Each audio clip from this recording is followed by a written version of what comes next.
하나님 말씀은 우리가 누가복음 13장 말씀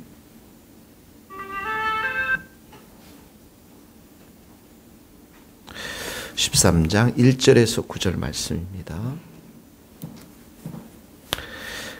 누가복음 13장 1절 같이 읽겠습니다. 그때 마침 두어 사람이 와서 빌라도가 어떤 갈릴리 사람들의 피를 그들의 제물에 섞은 일로 예수께 아뢰되 대답하여 이르시되 너희는 이 갈릴리 사람들이 이같이 해해 받음으로 다른 모든 갈릴리 사람보다 죄가 더 있는 줄 아느냐? 너희가 이르노니 아니라. 너희도 만일 회개하지 아니하면 다 이와 같이 망하리라. 또 실로암에서 망대가 무너져 치여 죽은 18사람이 예루살렘에 거한 다른 사람보다 죄가 있는 줄 아느냐? 너희에게 이르노니 아니라. 너희도 만일 회개하지 아니하면 다 이와 같이 망하리라. 이에 비유로 말씀하시되 한 사람이 포도원에 무화과 나무를 심은 것이 있더니 와서 그 열매를 구하였으나 얻지 못한지라. 포도원지기에 이르되 내가 3년을 와서 이 무화과 나무에서 열매를 구하되 얻지 못하니 찍어버리라. 어찌 땅만 버리게 하겠느냐? 대답하여 이르되 주인이여 금년에도 그대로 두소서. 내가 두릅하고 거름을 주리니 이후에 만일 열매가 열면 좋거니와 그렇지 않으면 찍어버리소서 하였다 하시니라. 아멘.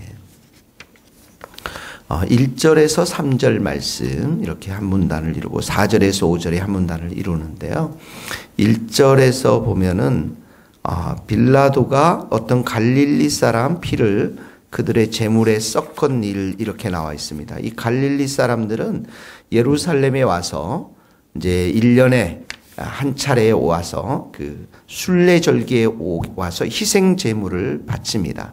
가족의 수를 따라서 어린 양을 도살해서 바치는데 이때 유대 총독 빌라도가 군대를 성전에 보내서 갈릴리 출신 유대인들을 사륙하는 일이 벌어집니다. 그래서 이 사람들의 피 1절에 보면 이 피와 제물의 피가 섞이게 되었다라는 말입니다. 그런데 예루살렘 사람들은 갈릴리 사람들을 아주 무시했습니다. 가난하고 죄 많은 사람들이라고 이들은 생각했습니다. 그러니까 이런 일들이 벌어진 것에 대해서 이 왜 죽였는지 정확하게 이유는 여기 나와 있지 않지만 예루살렘 사람들은 이러한 일들 때문에 갈릴리 사람들이 죄를 많이 지었기 때문에 이런 일이 벌어졌을 것이다라고 생각했던 것입니다. 그래서 예수님께 와서 이렇게 질문하고 있는 거예요. 그런데 예수님은 뭐라고 말했습니까? 지금 2절에 보면 너희는 이 갈릴리 사람들이 이같이 해받음으로 이렇게 죽임을 당함으로 인해서 다른 모든 갈릴리 사람보다 죄가 더 있는 줄 아느냐. 이 사람이 특별히 죄가 많아서 이렇게 죽게 되었느냐. 그렇지 않다라는 거예요. 그렇지 않고 3절 다 같이 읽겠습니다. 시작. 너희에게 이르노니 아니라. 너희도 만일 회개하지 아니하면 다 이와 같이 망하리라. 자, 거기다 밑줄을 그으세요. 회개하지 아니하면 다 이와 같이 망하리라. 여기 똑같이 이 말씀은 죄가 많고 적음에 큰 의미가 없고 모든 사람들이 죄인이라는 사실이 중요하고 회개하지 아니하면 하나님 앞에서 회개하지 않으면 다 이같이 멸망받을 것임을 강조하고 있는 것이죠.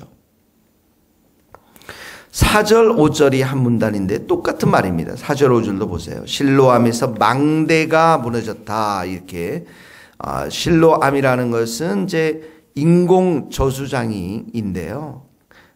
그 망대라는 것은 실로암 부근에 있었던 이제 감시용 적군이 쳐들어오는지 감시하고 방어할 수 있는 구조물인데 이 망대가 무너졌다라는 것이죠.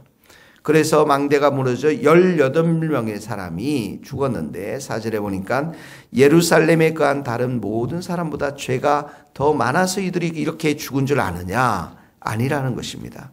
그러면서 3절 5절이 똑같이 말씀하십니다. 너희도 만일 회개하지 않으면 다 이와 같이 망하리라. 죄를 특별히 많이 지었기 때문에 죽은 것이 아니라 하나님 앞에서는 죄가 많고 적음에 큰 의미가 없고 모든 사람들이 죄인인데 이 죄인들이 회개하지 아니하면 이와 같이 망하리라. 여기 망하리라 3절 5절 똑같이 나오죠. 동그라미 치시면 이 망한다라는 것은 육체적 죽음의 죽음 이상의 파멸을 말합니다. 그러니까 영혼이 심판을 받아서 지옥에 갈 수밖에 없다라는 것을 강조하고 있는 것입니다. 자, 1절에서 5절 말씀에서 강조하고 있는 것은 회개하지 아니하면 다 이와 같이 망할 것이다. 어떤 사람들은 50년 살고 어떤 사람들은 교통사고로 죽기도 하고 어떤 사람 물에 빠져 죽기도 하고 많은 일들이 있지만은 그 사람들이 죄가 많아서 그렇게 죽은 것이 아니다. 그것보다 더 중요한 것은 뭐냐면 하나님 앞에 심판대 앞에 선 날이 있을 텐데 회개하지 아니하면 다 지옥의 심판을 받아서 망할 수밖에 없다라는 것입니다. 그래서 예수님이 오셔서 이 땅 가운데 말씀하신 것이 무엇입니까? 회개하라. 천국이 가까이 왔느니라. 오늘 우리가 만나는 사람들에게 회개의 복음을 선포하고 전파하는 하루가 되고 또 우리의 삶도 회개의 삶을 살 수 있는 복된 하루가 될 수 있기를 주님의 이름으로 축복합니다. 그러면서 6절에서 9절까지 한 문단을 이루는데요. 열매에 대한 이야기가 나옵니다. 자, 비유 동그라미 치시고 6절에 보면 무화과 나무를 심었습니다. 포도원에다. 그 열매 동그라미 치시고 열매가 나옵니다. 많이. 열매를 구했습니다. 7절에 보니까 3년이 와서 포도원지기에 와가지고 주인이 이랬습니다. 열매 또 무화과 나무 열매를 구하되 못하니까 찍어버리라 이렇게 나오고 있죠. 8절에 보니까 대답하여 이제 이 포도원지기가 말합니다. 주인이여 금년에도 그대로 두셔서 내가 두릅하고 거름을 준다. 거기다 밑줄을 그으시면 내가 두릅하고 금년에도 올 한 해도 내가 두릅하고 거름을 주리니 9절 같이 읽겠습니다. 이후에 만일 열매가 열면 좋거니와 그러지 아니하면 찍어버리소서. 자, 또 열매가 나옵니다. 열매. 여기 보통의 무화과 나무는 이스라엘 백성을 상징합니다. 성경에서 이스라엘 백성을 상징하고 3년이라는 기간은 여러 가지로 해석될 수 있지만 예수님의 공생에 3년도 있을 수 있지만 충분한 시간. 자, 여기 여기 열매는 회개에 합당한 열매를 말하는 것입니다.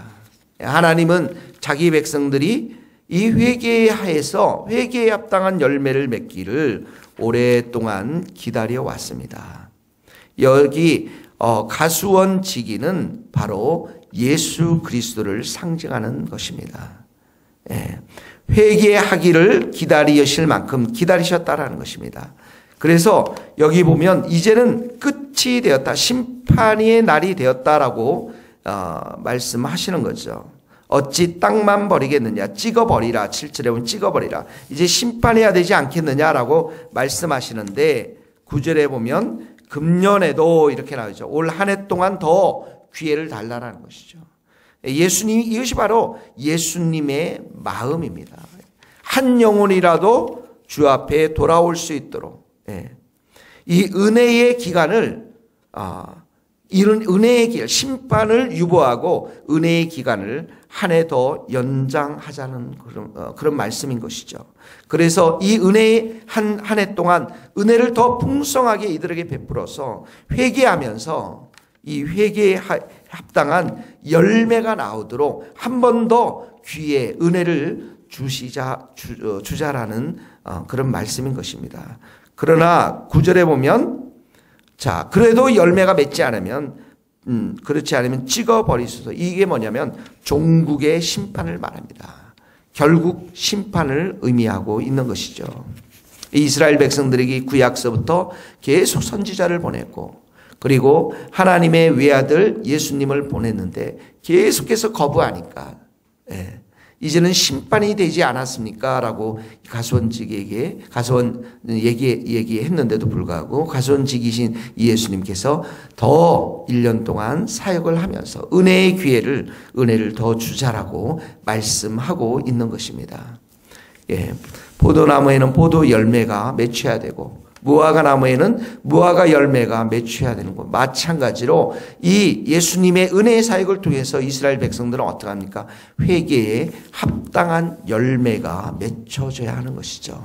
우리도 마찬가지입니다. 오늘 6절 열매 나오죠. 7절 열매 나오죠. 9절 열매가 열면 우리의 신앙은 열매로 보여줘야만 하는 것이죠. 열매가 구원받는 조건은 아니지만 예수님의 은혜를 충만히 받으면 우리의 삶 가운데 열매를 맺게 되는 것입니다. 어떤 열매입니까? 우리의 마음속의 열매입니다. 우리의 마음이 심령이 새롭게 되어서 예수 그리스도의 마음을 품는 걸 말하고요. 우리의 입술 가운데 열매를 맺는 것을 말합니다. 더럽고 어리석고 희롱하는 모든 말들 다 벗어버리고 감사의 말로서 열매를 맺는 걸 말하는 것이죠. 우리의 삶 속에서 빛의 자녀처럼 행하면서 모든 착함과 의로움과 진실함의 열매를 맺는 것을 말하는 것입니다. 오늘 하루의 삶 속에서 이런 하나님의 은혜, 주님의 은혜가 우리들 가운데 풍성히 임하는 것을 여러분 사모하시고 그 은혜를 받아 누려서 회개에 합당한 열매, 예수님의 열매가 우리의 삶 가운데 풍성히 맺혀지는 복된 하루가 될 수 있기를 주님의 이름으로 축복합니다. 기도하시겠습니다.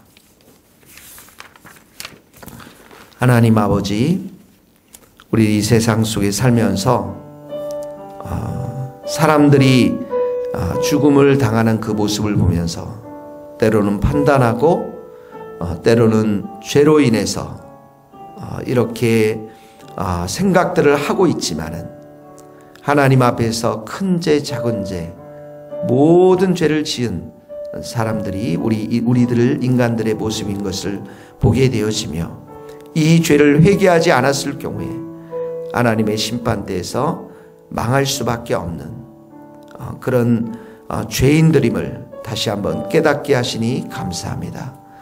우리가 예수님의 십자가 앞에서 우리의 죄를 고백하며 또 우리의 모든 형제 자매들이 주 앞에 나와서 죄를 고백하는 귀한 은혜의 역사가 우리의 삶을 통해서 복음을 전하는 일을 통해서 일어날 수 있도록 은총을 내려 주시옵소서. 하나님, 오늘도 예수님께서 우리에게 은혜를 부어주심을 감사합니다. 이 은혜를 아직도 더 충만히 부어주셔서 우리로 하여금 회개에 합당한 열매를 맺도록 기다리시며 기대하시는 그 주님 감사를 드립니다. 오늘 하루의 삶 속에서 우리의 마음과 입술과 우리의 생이들 가운데 주님이 주시는 의의 열매들, 빛의 열매를 맺고 살아갈 수 있도록 은혜를 베풀어 주시고 도와 주시옵소서. 그래서 우리의 삶을 통해서 많은 사람들이 살아계시고 역사하시는 그 보이지 아니하시는 하나님을 볼 수 있도록 우리의 삶을 축복하여 주시옵소서.